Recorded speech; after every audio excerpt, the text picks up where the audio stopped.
बिस्मिल्लाहिर्रहमानिर्रहीम। मैं सरवत वलीम हूँ। आप लोग जहाँ रहें खुशबाश रहें, अल्लाह की अमान मेरे बखैर व आफ़ियत आप लोग रहें। ये जो कल रात पार्लियामेंट के अंदर, पार्लियामेंट के बाहर और मस्जिद से जो गिरफ़्तारी हुई, तशद्दुद का जो फैक्टर हमें एक नज़र आया, और ये सब कुछ इस्लामाबाद पुलिस के हाथ से करवाया गया। इस्लामाबाद पुलिस की वर्दी ज़रूर पहनी गई थी, मगर ये नहीं किसी को भी पता कि वो इस्लामाबाद पुलिस थी या नहीं थी।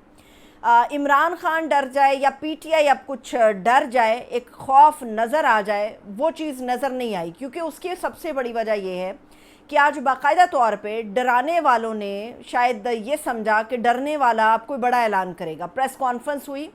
और प्रेस कॉन्फ्रेंस के साथ ही एहतजाज की कॉल भी दे दी गई। इस एहतजाज की कॉल से पहले इमरान खान साहब की गुफ्तगू में आप लोगों के साथ शेयर करूंगी, जो कि इस वक्त पाबंदे सलासल है, जिनका नहीं पता कि उनका मिलिट्री ट्रायल कब शुरू हो जाएगा, क्योंकि इस वक्त कानून तो पाकिस्तान के अंदर कहीं नज़र नहीं आ रहा। इमरान खान साहब ने आज ये बात की कि इस्टेब्लिशमेंट से मैं मुज़ाकरात की बात तो करता हूँ कि मुज़ाकरात होंगे, अपना नुमाइंदा भी मुकर्रर किया, लेकिन हमें फिर से धोखा दिया गया।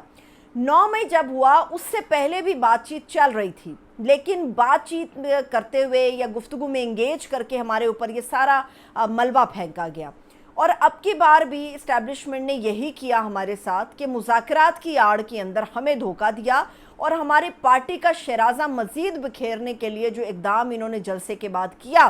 वो नाकाबिले कबूल भी है और नाकाबिले मुआफ़ी भी है। यानी कि इमरान खान साहब ने आज फिर से ये ऐलान किया है कि मुआफ़ी मैं नहीं मांगूंगा, मुआफ़ी तो वो मांगेंगे जो पाकिस्तान के अंदर एक साने के बाद दूसरा, दूसरे के बाद तीसरा, यानी कि पै दर पै जो है वो साने हाथ पैदा करते जा रहे हैं, रूनुमा करते जा रहे हैं।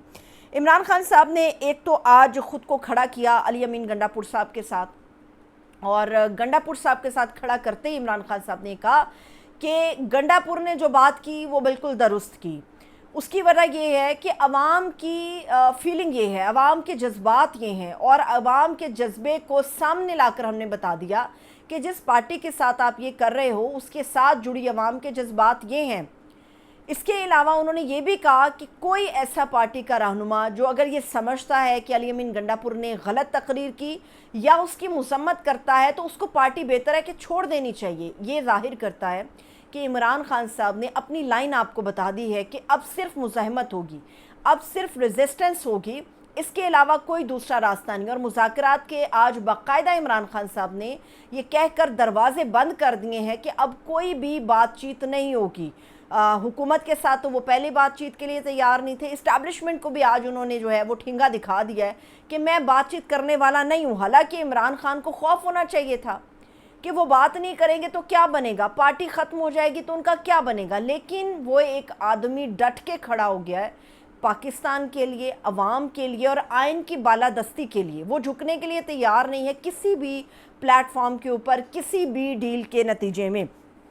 इसके अलावा इमरान खान साहब ने जैसे ये ऐलान किया कि हम किसी से मुज़ाकरात नहीं करना चाहते, मुज़ाकरात बंद है, मुझे ये समझ नहीं आई। मैं इस पर बात नहीं करना चाहती थी कि क्यों फैसल वाडा की चीखें जो हैं आज सेनेट इजलास के अंदर हमने सुनी।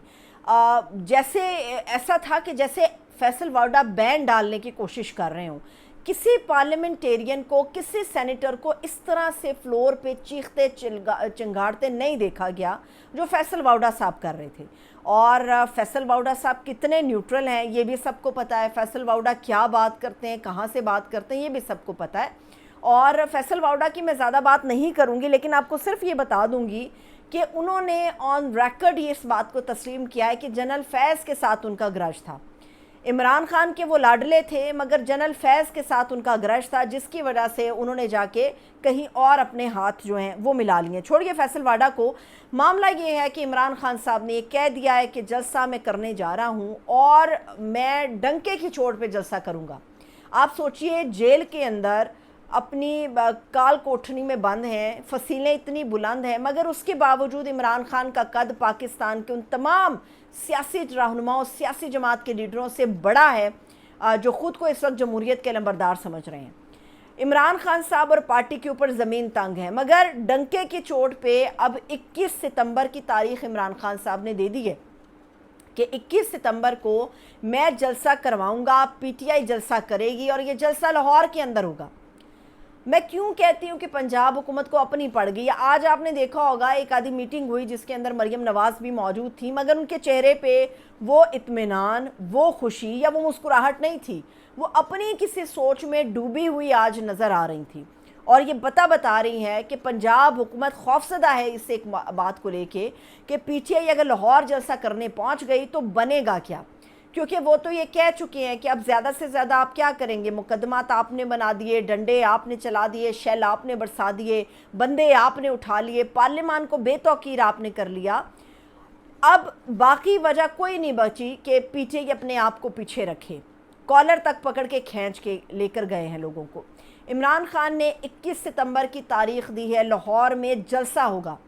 اور لوگوں کو روکنے کی جتنی بھی کوشش کر لیں گے وہ ناکام ہوگی، جلسہ ہی انہوں نے کرنا ہے، یہ اعلان ہو گیا ہے۔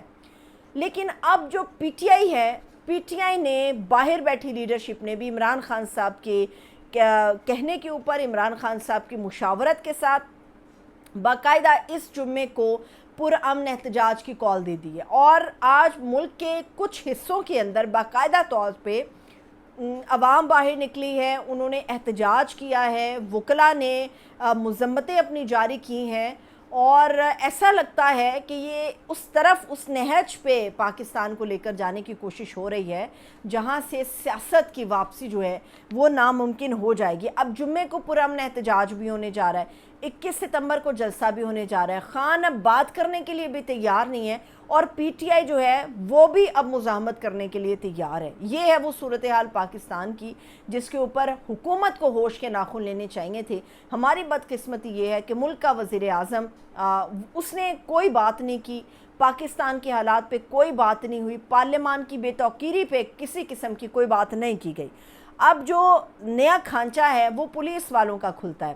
آج ایک خبر آئی ہے، رپورٹ ہوئی ہے کہ 8 ستمبر کو جو جلسہ پاکستان تحریک انصاف نے اسلام آباد میں سنجانی کے مقام پر کیا ہے، وہاں اس جلسے میں جتنی بھی پولیس فورس ڈپلائی تھی انہوں نے پیٹ بھر کے کھانا بھی تناول کیا ہے، اور خزانے کو اس طرح کی ڈپلائمنٹ کتنی مہنگی پڑتی ہے یہ میں آپ کو بتاؤں گی۔ 470 سے زائد ایسے کنٹینر تھے جو کہ عوام کے سمندر کو روکنے کے لیے لگائے گئے تھے، اور ان کنٹینرز کا جو کرایہ ایک دن کا دیا گیا وہ کروڑوں کی مد میں دیا گیا۔ میں صرف کھانے کے اوپر آتی ہوں، یہ جو پولیس والے آپ کو بھاگتے پھرتے نظر آتے تھے یہ سارے بریانی والی پلیٹ والا سسٹم ہوتا ہے، اسی وجہ سے کچے کے ڈاکو سے لڑنے سے کی بجائے یہ پولیس والے بھاگ جاتے ہیں، اور جہاں پولیٹیسائز کرنا ہو چیزوں کو، جہاں بریانی کی پلیٹ ان کو ملنی ہو وہاں یہ بندے پہنچ جاتے ہیں اور ڈٹ کے کھڑے رہتے ہیں، ڈنڈا بھی چلاتے ہیں، پھر شیل بھی برساتے ہیں۔ پولیس فورس کو جلسے کے روز جو کھانا کھلایا گیا اس کھانے کے اندر مرغ پلاؤ بھی شامل تھا اور چنا پلاؤ بھی شامل تھا، یہ 2 ڈشز تھی جو خاص طور پہ پولیس والوں کے لیے تھی، اور ڈان اخبار رپورٹ کرتا ہے کہ اس ایک روز میں پولیس والوں نے 10 لاکھ روپے کا جو ہے وہ مرغی چاول کھا لیے ہیں۔